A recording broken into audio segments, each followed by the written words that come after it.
You know what I mean? This is craziness. I don't understand how you would engineer something like this knowing that that could be a possibility, but there should be nothing on the end of a motor that could get loose and then go into the motor, if that makes sense.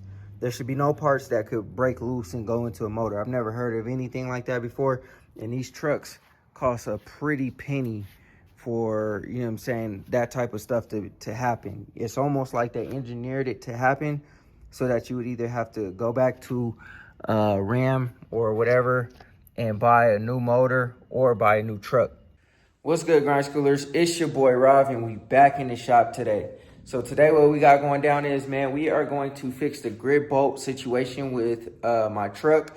It's a common failure point on the 5th gen 6.7 liter Cummins diesel motors, where the bolt on the grid heater relay or whatever it is breaks off and bounces around in the motor, and it causes the motor to fail. And unfortunately, if that happens, the truck is pretty much a total loss. If I lose the motor, because I can't, me personally, I don't have the equipment to actually work on the truck like I work on my cars and stuff. I can't just put an engine hoist onto the motor and pull the motor out and all that kind of stuff. You actually have to pull the cab off of the frame of the truck to get to the motor. And obviously I ain't got no lift and I don't have the equipment to do that. So this is something that's detrimental to my truck that needs to get fixed. It's a design flaw with the Ram 2500s and 3500s, and it just sucks that, you know, they would build them like that and continuously build them like that, and then when your motor blows up, it's just like, oh well, you know what I'm saying, tough luck, kid. So anyways, man, we're gonna work on the truck today because I can't have that, man. I can't have, you know what I'm saying, my motor blown up and all that kind of stuff. So what I did was I bought the Banks Monster Ram intake. It should give me a lot more torque. It should give me a little bit more power and all that kind of stuff. I heard that it makes the truck a little bit more responsive. So not only is it going to fix the flaw that Ram done put out, or Chrysler, whatever you want to call it, put out for these trucks, but it also fixes, or also gives me performance as well. So anyways, man, I'm not going to talk too long. I just want to get to work on the truck. So that's what we're going to do. And hopefully we can get this thing done today, because I want to feel what it feels like to have the truck more powerful. So anyways, man, I'm gonna go ahead and I'm gonna set up my table. I'm gonna get the hood open and I'm gonna start taking things apart. But before I do that, go ahead, hit that like button, hit that subscribe button, and yeah, let's get into the video. All right, y'all. Banks is the truth, man. And I wish this was a sponsored video, but it's not. But I've never seen a company that gives decals that are not like, you know, just a sticker. This is a sticker, but it's one of them plastic stickers that says Banks. Also comes with a license plate cover. I would use this, but I have one of those tinted license plate covers, so I ain't gonna use that. But this is the meat and potatoes of this video. Now, I wanted the red one because my truck is black and it has all the red accents and stuff like that. But the red one wasn't going to get here until May. It wasn't going to get here until May. I think it was going to get shipped. And that was just shipped. It wasn't to my doorstep. It's now, I guess in retrospect, I could have waited, because I did have to wait for this for a little bit. But I didn't want to wait. I wanted to get my truck situated ASAP, because I'm not gonna spend 26 grand for a new motor if this one blows. The truck has currently 43,000 miles on it, and yeah, I saw somebody in the 5th gen group say that their motor blew at 43,000 miles. Number 6 cylinder, which is where the bolt goes into, had failure, and it was the grid heater relay failure, all that kind of good stuff. And mine is right at 43,000. Not to say that every truck is the same, but I'm not taking no chances. And then I got hail damage on the truck, so I did upgrade to the 2023 hood with the hood scoop. So that's why, you know what I'm saying, this has a hood scoop. It's actually a 22 And then the truck that I did order was actually a Laramie, but I ended up getting this one because it was a little bit cheaper.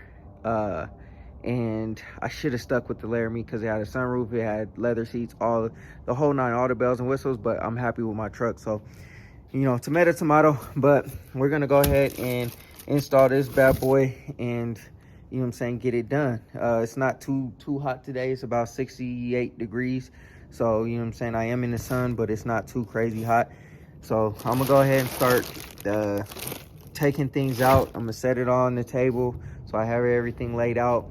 All the parts that I take off, I lay it all out so it all goes back together really good. And then, yeah, we'll go from there.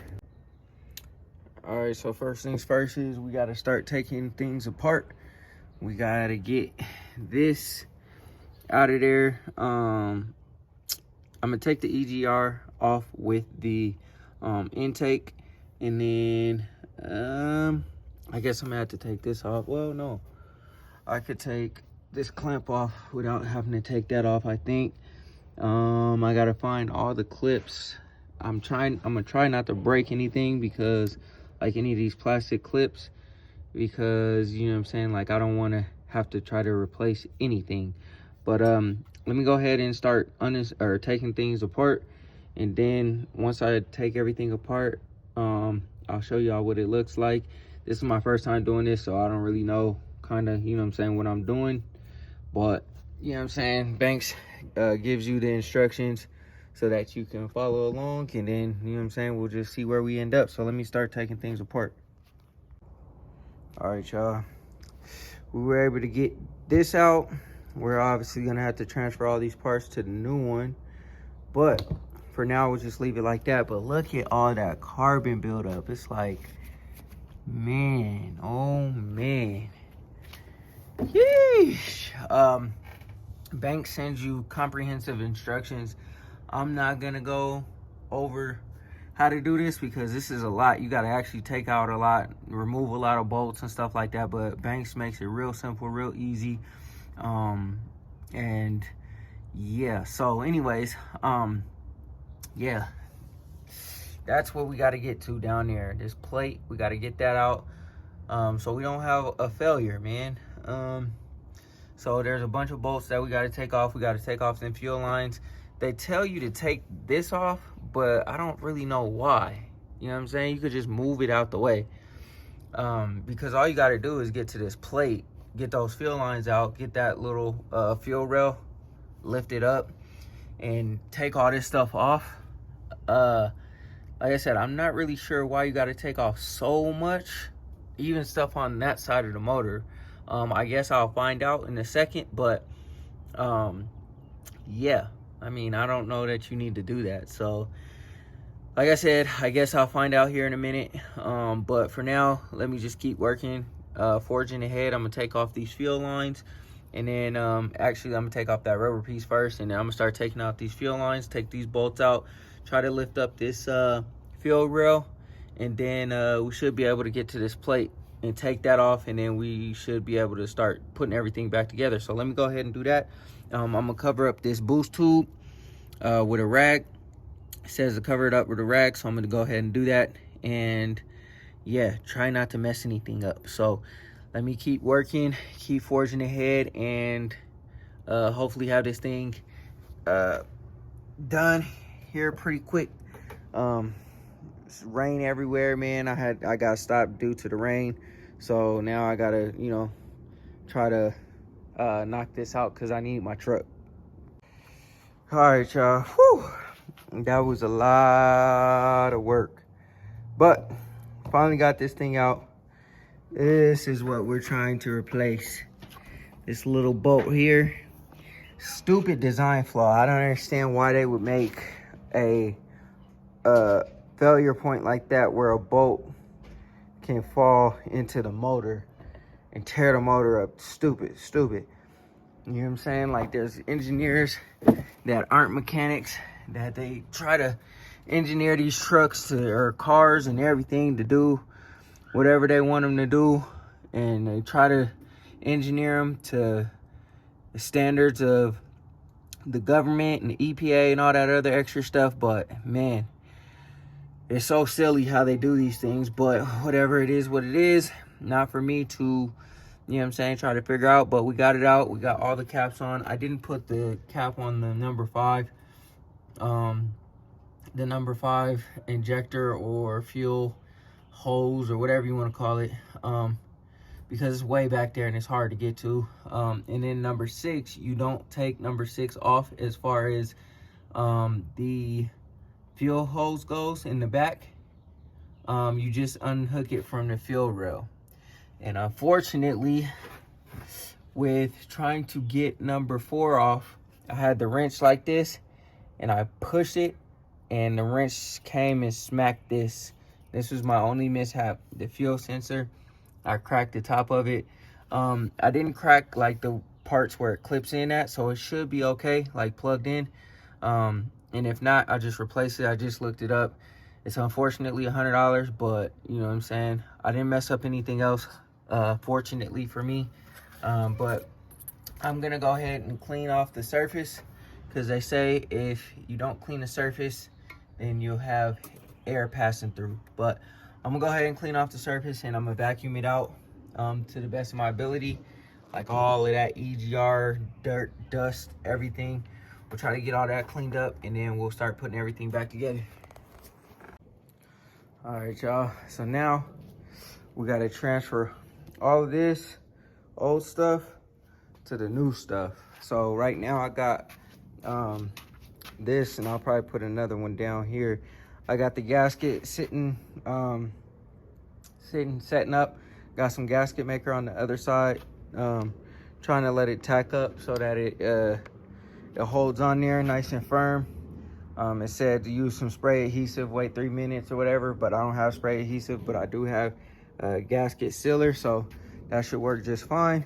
And then after that, we got to transfer the I think air heater or whatever that's called onto this one, and then everything on here like the EGR and the rest of these sensors, they got to go on the Banks joint.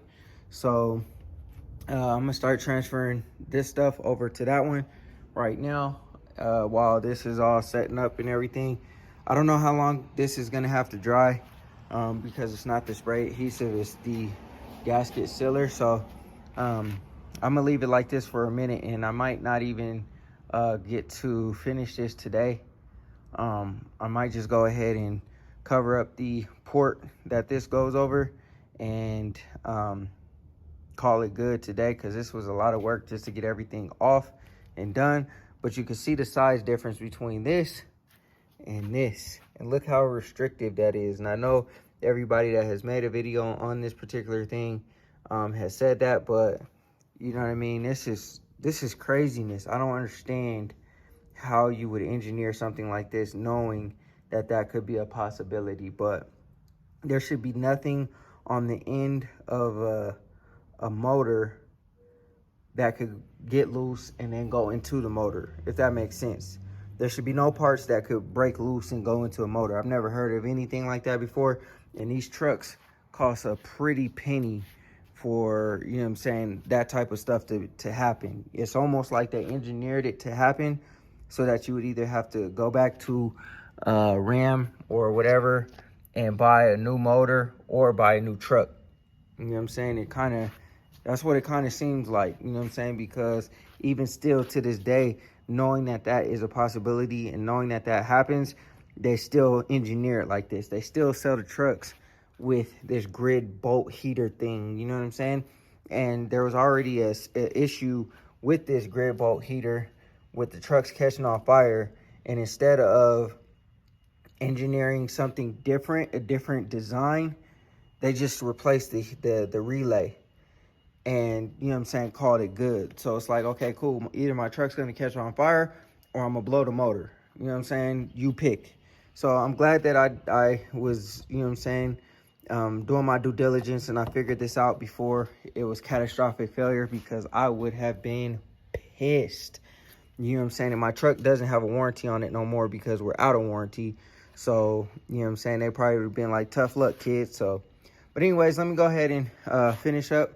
And I'm gonna try to go as far as I can and put everything together.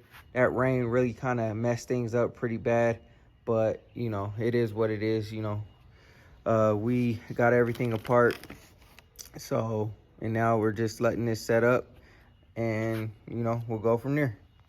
All right, y'all, progress being made. We pretty much got almost everything back together. We just got to start plugging everything up. We got the fuel lines in there. They're not that difficult going in. Coming out, they're a little bit tough. Oh no, they're a little bit tough because, you know, of how tight they were. I got a little bit of a mess on my hands. I'm gonna clean all that stuff off, but yeah, not too difficult of a job. I'd probably say maybe a 6 out of 10. The only thing you got to be careful of is not to break anything. If you got an older truck, it might be a little bit more challenging because parts are a little bit more brittle, more fragile. But you know what I'm saying, on a newer truck, this is not too bad of a job. So I'm getting closer. I'm not all the way there yet. Like, you can still see some things disconnected. I still got to connect the boost tube. One thing I will say is there's a bolt that goes straight down through the banks that I was kind of, you know, weary about, or not weary about, I didn't know that was there, but the instructions say that. I was a little confused, but and also to the instructions, I would say they're 98% accurate. When you take off the EGR, it tells you to put thread locker on there and put that on there. You don't even have to put the EGR on here right away because you have to put the plate on. So my recommendation is put the plate on, or wait to put the EGR on and then put the EGR on, I guess, afterwards or last or whatever. But you know, most of it is pretty decent. But I'm about to finish everything up. I'm gonna tighten it up. We'll start the truck and see what's going on. All right, y'all, so everything is in there, nice and installed. Everything is plugged up. I'm gonna go ahead and start the truck up. It says about 1 or 2 minutes for it to start. We're gonna check everything, make sure there's no leaks, make sure that everything works as intended. We'll warm the truck up and then we'll go ahead and take it for a test drive. But let me go ahead and start the truck, or try to start the truck, and then I'll see what it do. This is what it sounds like trying to start up. I guess the fuel has to pressurize, so there it goes. So I'm gonna let everything sit for a second. I'm gonna warm the truck up, and then after the truck is warmed up, make sure I have no leaks, then I will go ahead and, yeah, I don't smell any diesel fuel or anything, so should be straight, man. I don't have no leaks in my exhaust right here. Sounds good. I'm gonna let her warm up. Nice and quiet. I don't hear anything that doesn't sound out of the norm or anything like that. So I'm gonna let it warm up all the way, and then we'll see what happens. All right, you guys. I'll say that there's actually a lot more power in this truck. It actually spins the tires a little bit, sets you back in your seat a little bit. You can definitely feel the difference, man. We're on the test drive now, and I can feel a major difference in the throttle response. Before it was a little bit laggy. Like when you hit the gas, it'll take a second to get going. Also too, you know what I'm saying, you could definitely tell that there's a little bit more power. I think it's supposed to give you like 30 more horsepower or something like that. Don't quote me on that because I don't know 100%, but I think that's what I read. And yeah, you could definitely tell the difference. Not even going front, man. I'm definitely happy with, you know, the purchase. Like I said, I would have rather had the red one, but it is what it is, man. I'm just,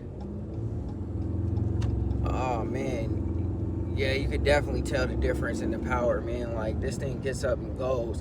These trucks are already fast as it is, because of, you know, the torque and the turbo diesel and all that kind of stuff. You can kind of hear the turbo noise a little bit more. I want to get an air intake. I want to upgrade the boost tubes, and I want to tune it and, you know, do the other thing that you're not supposed to do.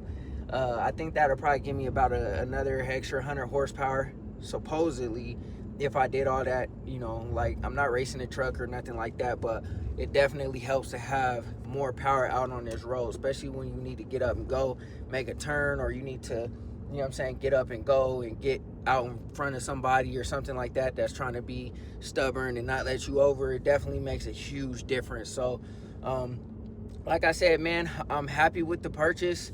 I was more concerned, and I did it more so for the fact of that grid bolt inside the intake or whatever it is. I don't want to destroy my motor. So anyways, man, it wasn't that difficult. Like I said, probably about a 6 out of 10. With difficulty, it took me longer than I had anticipated because I had got stopped by the rain, and then it got dark last night and it got cold. So, you know what I'm saying, I had to continue on the next day. But, you know, we got it done.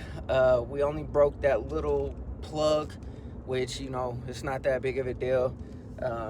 It didn't break the part that clips in, and it didn't, if I got to replace it, I just got to replace it. It is what it is.